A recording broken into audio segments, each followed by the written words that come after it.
Dear learners, this is the 30th module of your course on population and society. This module has been entitled Morbidity, its Trends and Patterns in India. So in this module, we shall basically discuss morbidity and its trends and pattern in India.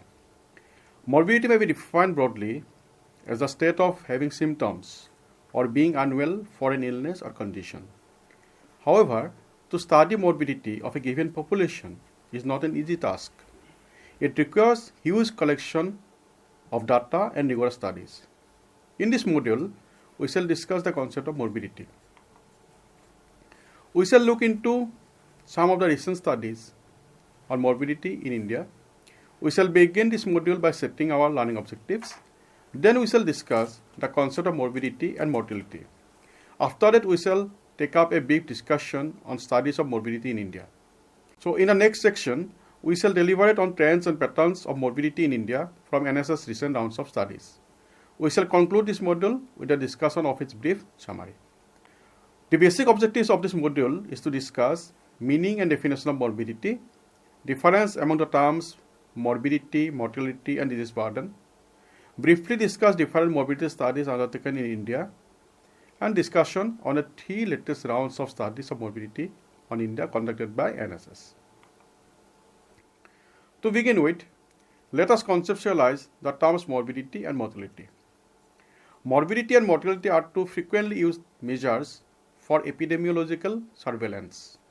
These two measures reflect the course and intensity of a certain health event. They are helpful resources for learning about illness risk factors as well as for contrasting and comparing health-related events and populations. Morbidity and mortality are not the same, despite their similarities and frequent connections. So we discuss here the concept of morbidity first. So morbidity is defined as the state of having symptoms or being unwell for an illness or condition.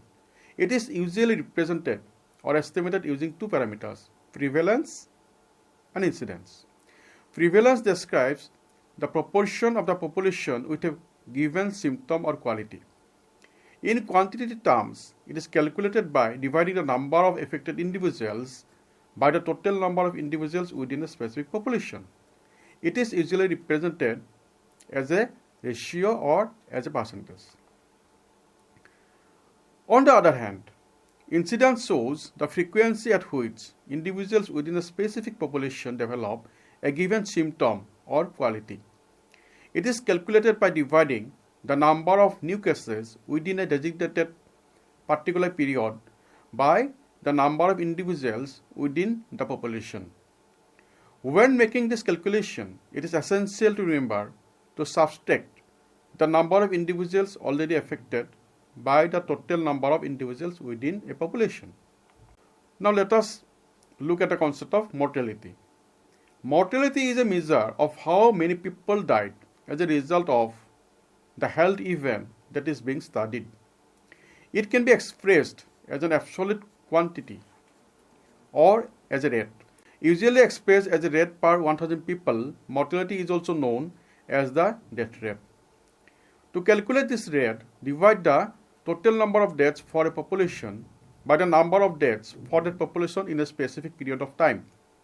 The per 1,000 rate of the target population may be obtained by multiplying this figure by 1,000 in order to make it easier to compare this data to other health occurrences and keep them brief. Thus, morbidity and mortality are 2 categories of historical data that provide ongoing assessment of the effectiveness of a particular healthcare system or an intervention that has been put into practice.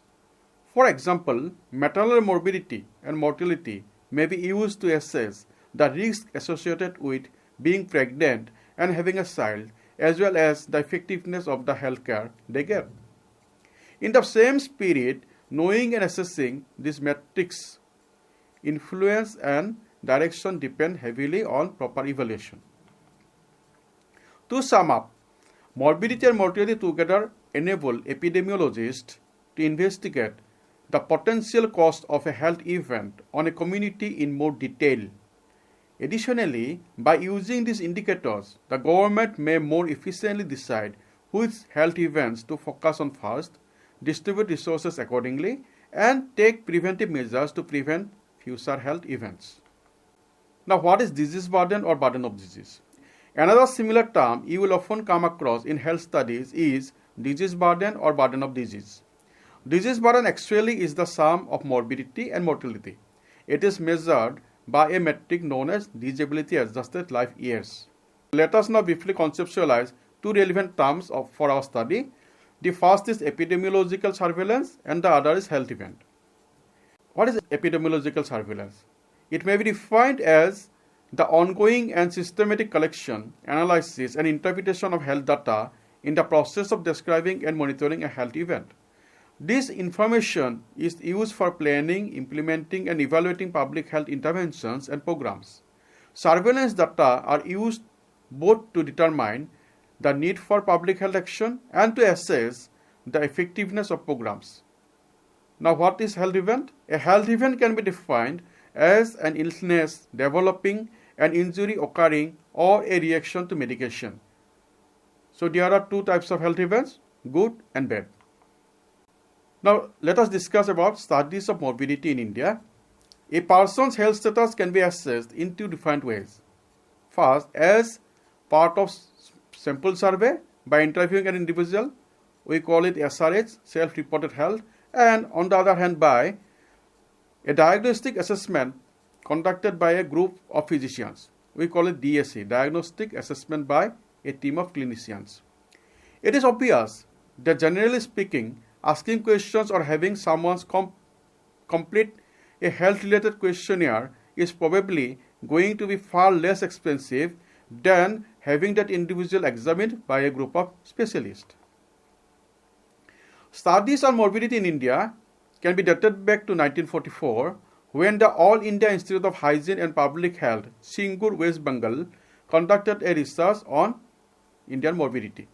This study was confined to the Singur area only, which was primarily a rural area. Another study in this direction was conducted by the Indian Statistical Institute in Kolkata, West Bengal in 1955. This was basically a pilot study to evolve suitable methodology for further studies. National Sample Survey Organization, now called as National Sample Survey Office, NSSO, began to collect data on morbidity from the 7th round, that is from October 1952 to March 1954. However, the initial studies were exploratory in nature, basically aimed to work out the proper methodology for future large-scale studies. The different rounds of such studies has been broadly categorized into three sets. This has been shown in table 1. You can see this in the alongside table.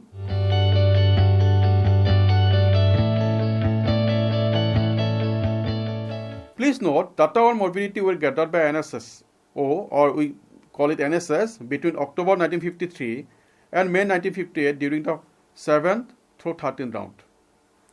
However, because other aspects of the information were prioritized, the sampling intensity for morbidity were very small and resources prevented further analysis of data.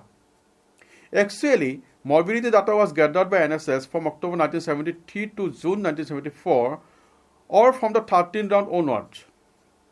It should be noted here that a comprehensive report on morbidity, report number 49, covering all these rounds, this has been shown in table 1, was actually prepared by the Indian Statistical Institute.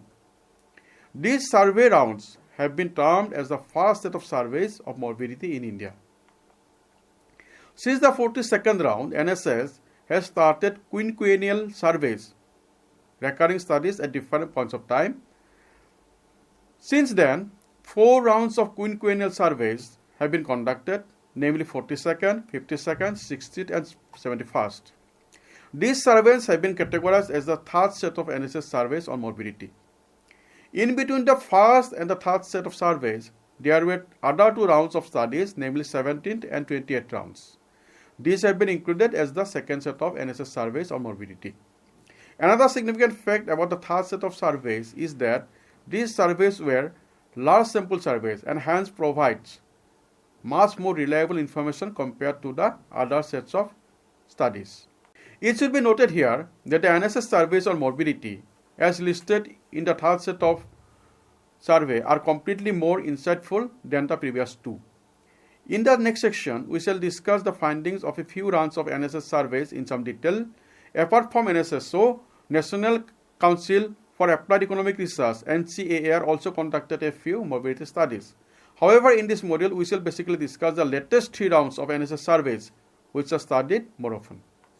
Now, about data collection and sample sizes of these last 3 rounds. The survey period and sample sizes in rural and urban areas relating to last 3 rounds of mobility studies, namely 52nd, 60th and 71st rounds, have been summarized in table 2.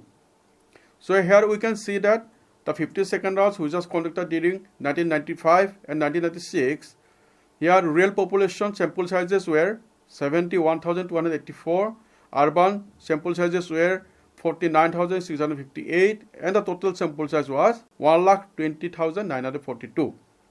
In the 60th round, which was conducted during January to June 2004, the rural sample size was 47,302, the urban sample size was 26,566, and the total sample size was 73,868. In the 71st round, which was conducted during January to June 2014, rural sample size was 36,480, urban sample size was 29,452, and thus the total sample size was 65,932. Now, about self-reported morbidity. Self-reported morbidity of these 3 rounds of studies have been shown in figure 1. So, from figure 1, it can be seen that in a period of 20 years, that is between 1995 and 2014, the rate of self-reported morbidity nearly doubled from 55 to 98 cases per 1,000 people. In both the male and female population, self-reported morbidity significantly increased. Nonetheless, the rise was always greater in females than in males. If we further categorize the trend of morbidities as per disease, we will see that during this period, there was a sharp rise in infectious illness, CVDs, NCDs, and disability. However, among these, CVDs increased the highest by 7 times, disability increased 4 times, and both infectious diseases and NCDs increased almost 3 times. Nonetheless, from 1995 to 2014, the number of other self-reported morbidities fell from 32 per 1,000 inhabitants to 22 per 1,000 inhabitants. It has been shown in table 3. So here is the table 3, you can see. So from table 3, the state-wise variations can be seen. For example, it can be seen that in the first 2 successive rounds, Assam had the highest rate of infectious illness prevalence, 22 and 28 per 1,000 population respectively. But Assam recorded a lower level of prevalence, 13 per 1,000 population in the most recent NSS survey, that is 71st round. In a similar vein, West Bengal recorded almost twice as many infectious illness cases between 2004 and 2014, 26 to 45 per 1,000 people, making it the highest rate among India's main states in the most recent NSS survey. In Kerala, morbidities associated with infections increased from 21 to 44 per 1,000 people between 2004 and 2014. Similarly, in Goa, self-reported infectious illness rates skyrocketed from only 2 per 1,000 people to 74 per 1,000 people over the course of 2 decades, the largest rise among the NSS rounds. In the most recent NSS cycle, infectious illness rates decreased in most northeastern states, including Madhya Pradesh and Uttar Pradesh. In India, the prevalence of infectious illness has risen over the past 20 years from 8 to 26 per 1,000 people. One of the most significant findings from table 3 is that in the recent 71st survey round, Kerala records highest levels of morbidity in 4 out of 5 categories of illness, namely CVDs, it was 84, NCDs 109, disability 69, and others 79 as compared to other states of India. You would probably know that Kerala, despite having a lower per capita income, ranks first in India's Human Development Index with a low-cost healthcare system, high life expectancy, low infant mortality, and low birth rates. However, the state also has the highest morbidity in India, with mortality only half that of the Indian average due to remote medical care availability and widespread vaccinations. While the state has made significant strides in socio-demographic indices, but its higher morbidity rates have led to discussions on the low mortality and high morbidity syndrome. Even if we consider the fact that morbidity studies rely on reported or perceived morbidity and is influenced by a person's view of illness, yet it can be logically argued that high reported morbidity in the state is not due to perception factors, but a genuine burden on the Kerala population. Studies indicate that Kerala's development is uneven across geographical and socio-economic groups, with a 40% higher prevalence of morbidities among the poor compared to the rich. So the state experiences epidemiological polarization with low mortality rates and high morbidity rates, particularly in non-communicable diseases. For example, hypertension is higher among urban females than rural ones, influenced by factors such as access to health services, health ideals, nutritional status, domestic violence, education, socioeconomic status, and lifestyle. It can be argued that higher income and educated elderly individuals may be more aware of medical problems and less likely to underreport minor or intense illness.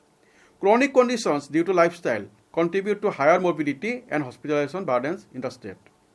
Thus, Kerala, with 95% literacy, likely has higher morbidity reporting due to increased concern for regular health checkups.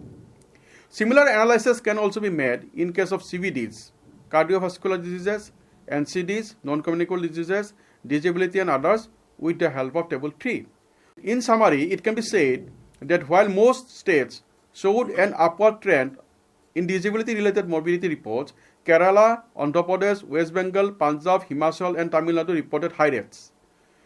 Similar trends in the progressive rise in disability-related morbidity were seen in Gujarat, Jammu and Kashmir, Karnataka and Orissa. However, extremely low levels of morbidity from disability were observed in Assam, Chhattisgarh, Delhi, Haryana and Madhya Pradesh. It's interesting to see here that Kerala ranked better in terms of various morbidities than West Bengal, Punjab, Orissa, etc. States with slightly lower rates of other morbidity were Rajasthan, Assam and Delhi. Table 4 presents a summary of self-reported morbidity according to certain background characteristics of the sample, namely sex, place of residence, education, age group, caste, religion, marital status, and wealth quintile. From Table 4, it can be observed that, regardless of the kind of morbidity reported, females had higher self-reported morbidity than males. In the most recent NSS round, that is 71st round, there was a notable gender disparity, especially when it came to reporting disabilities. 14 per 1000 for men versus 25 for women. For the most part, self-reported morbidity was more common among urban inhabitants than it was among the rural counterparts. During the first two rounds of NSS, infectious illness was somewhat more common in rural regions. Here is the Table 4, you can see. So in Table 4, we see a summary of self-reported morbidity according to certain background characteristics, as we already said: sex, place of residence, education, age group, caste, religion, marital status, and wealth quintile. While the prevalence of CVDs and NCDs was consistently higher in both urban and rural populations, CVDs among urban residents were more than twice as likely as their rural counterparts. In all three rounds of NSS, the prevalence of NCDs among rural populations decreased slightly. In the most recent round of NSS, 20 per 1000 populations to 18 per 1000 population. And morbidity related to disability and other morbidity did not show much difference between the urban and rural populations. Another significant findings from these studies is that all three rounds of the NSS surveys, infectious illness declined as educational attainment rose. In contrast, during the 3 NSS cycle, the population with higher levels of education had higher rates of CVDs. It is important to observe that both those with minimal education and those with a doctorate degree or above had increased rates of non-communicable diseases. However, those without formal education had a greater prevalence of disability. Throughout the 3 cycles of NSS, other morbidities declined in proportion to education level. The studies also revealed that infectious illness was more common in the elderly, 60 years of age or older, and in the under 15 age group. Adolescents and younger people in the 15 to 34 age group had lower rates of infectious illness. When compared to other age groups, the population of 60 years of age and above had a significantly higher rate of morbidity from CVDs, NCDs, with the rate being greater for NCDs. Age-related diseases and disabilities were also more common. Other than chronic diseases and non-communicable diseases, there were only slight variations in the self-reported morbidity rates between the caste groups. In comparison to other caste groups, there was a greater prevalence of CVDs and NCDs in the other caste group. Christians had greater rates of CVDs, NCDs, disability and other morbidities as compared to other religious groups. Marital status-wise, the risk of all the morbidity was reduced among women who had never married. However, of the 5 categories of morbidities that were looked at, widowed or separated women had a greater prevalence. No significant difference in the self-reported morbidity was noticed across the different wealth quintiles, with the exception of the morbidity associated with NCDs and CVDs. The population from the richest quintile reported higher morbidity compared to others. Now let us now discuss what we have learned actually. Let us sum up. So in this module, we have discussed meaning and definition of morbidity. We have also discussed the distinctions among the terms morbidity, mortality and disease burden. We have also discussed about the different studies conducted on morbidity in India. State-wise analysis shows that while most states showed an upward trend in disability-related morbidity reports, Kerala, Andhra Pradesh, West Bengal, Punjab, Himachal Pradesh and Tamil Nadu reported higher rates. One of the most significant findings from NSS 71st round data is that Kerala records higher levels of morbidity in 4 out of 5 categories of illness, namely CVDs, cardiovascular diseases, which is 84, NCDs, non-communicable diseases, which is 109, disability, 69, and others, 79, as compared to other states of India. As you know, Kerala, despite having a lower per capita income, ranks first in India's Human Development Index with a low-cost healthcare system, high life expectancy, low infant mortality, and lower birth rates.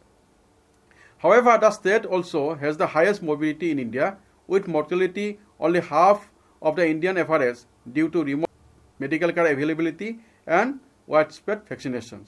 While the state has made significant strides in socio-economic demographic indices, but its high morbidity rates have led to discussion on the low mortality and high morbidity syndrome. Even when universal literacy and higher educational levels may be a contributing factor towards higher recording of morbidity in the state of Kerala, the fact also remains that high educational status may not increase the actual morbidity prevalence. Kerala's diverse demographic and epidemiological transitions may explain variations in self-reported disease profiles among populations emerging from different areas. Reporting of CVDs and NCDs is higher in south urban areas of the state, while rural areas are mainly affected by infectious diseases. Economically well-off individuals and immigrants are more likely to suffer multiple diseases. Significant disparities exist between the affluent and poor, as well as between immigrants and locals when it comes to access to high-quality medical treatment in the state. Another important finding of the studies is that, regardless of the kind of morbidity reported, females had higher self-reported morbidity than males. We have also seen how education has affected the disease pattern in India. We have also seen that infectious illness is more common in the elderly age group compared to the younger population of the country. Further, we have also seen the population from the richest quintile reported higher morbidity compared to others. So dear learners, with this we come to an end of this module. Thank you.